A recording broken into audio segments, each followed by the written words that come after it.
क्या आपने कभी ये महसूस किया है कि आप जाग रहे हैं मगर हिल नहीं सकते? आपकी आंखें खुली हैं, आप सब कुछ देख पा रहे हैं, लेकिन आपका शरीर जैसे किसी और के कब्जे में हो रखा है। इसी चीज़ को कहते हैं स्लीप पैरालिसिस, नींद और जागने के बीच की एक डरावनी खाई। और कभी कभी इस खाई में कोई और भी होता है। ऐसे ही एक कहानी हमारे एक सब्सक्राइबर की है, जिसको सुनकर आपके पैरों तले ही ज़मीन खिसक जाएंगी। तो चलिए स्टार्ट करते हैं इस वीडियो को शुरू से। मेरा नाम सुमित है। दिल्ली में एक छोटा सा फ्लैट लेकर अभी नया नया शिफ्ट हुआ था। काम का प्रेशर बहुत था, तो रात को थक हार कर सीधा ही बिस्तर पर गिर जाया करता था। लेकिन एक रात कुछ अजीब हुआ। नींद में मैं चौंक कर उठ गया। आंखें खुली थी, मैं अपनी छत को घूर रहा था, मगर मैं हिल नहीं पा रहा था। ना तो मेरे हाथ पैर कुछ हरकत में थे।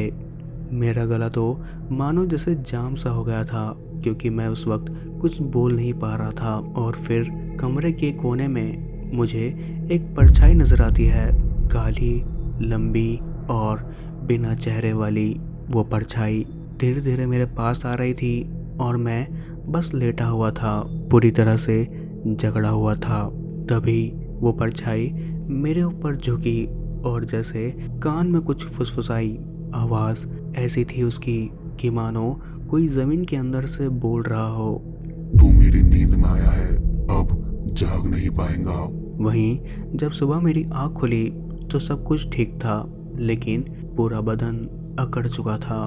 मैंने सोचा कि मेरी थकान की वजह से होगा, लेकिन मेरे दिमाग पर बस उसी परछाई की शक्ल घूम रही थी। उस दिन मैं ऑफिस गया और काम किया, और काम करने के बाद जब मैं अपने घर में वापस लौटा तब रात होने के बाद मैं डर कर एक कोने में बैठ गया।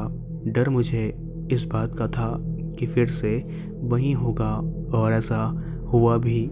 लेकिन इस बार जब मेरी नींद खुली तो मैं अपने बिस्तर पर नहीं था। मुझे लगा कि मैं जैसे हवा में तैर रहा हूँ और नीचे खुद को सोता हुआ देख रहा हूँ। वहीं मुझे दूसरी मंजिल के पास में वहीं परछाई खड़ी हुई नजर आई, और फिर कुछ समय के बाद मेरे आंखों के आगे सब कुछ काला सा छा गया।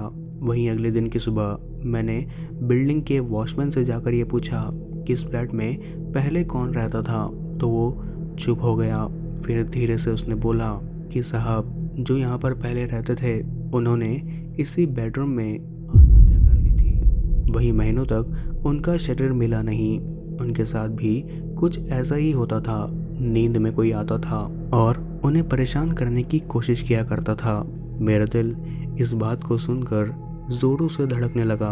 अब यह सिर्फ एक स्लीप डिसऑर्डर नहीं था, ये कुछ और ही था। कुछ ऐसा जो कि मेरे सपनों में नहीं बल्कि मेरे जागते हुए मन में दाखिल हो चुका था। वहीं अगली रात मैंने ये तय किया कि अब या तो मैं जीतूंगा या फिर हमेशा के लिए सो जाऊंगा। और फिर मैंने अपने फ़ोन की रिकॉर्डिंग को ऑन कर दी और मैं अपने बेड में जाकर अपने बिस्तर पर लेट गया। वहीं उसी रात के करीब 3:15 पर मेरी आँख खुली। मेरा शरीर जकड़ सा गया था और फिर वही परछाई वहाँ पर आई। इस बार उसके हाथ में एक चेहरा था। शायद ये मेरा ही चेहरा था।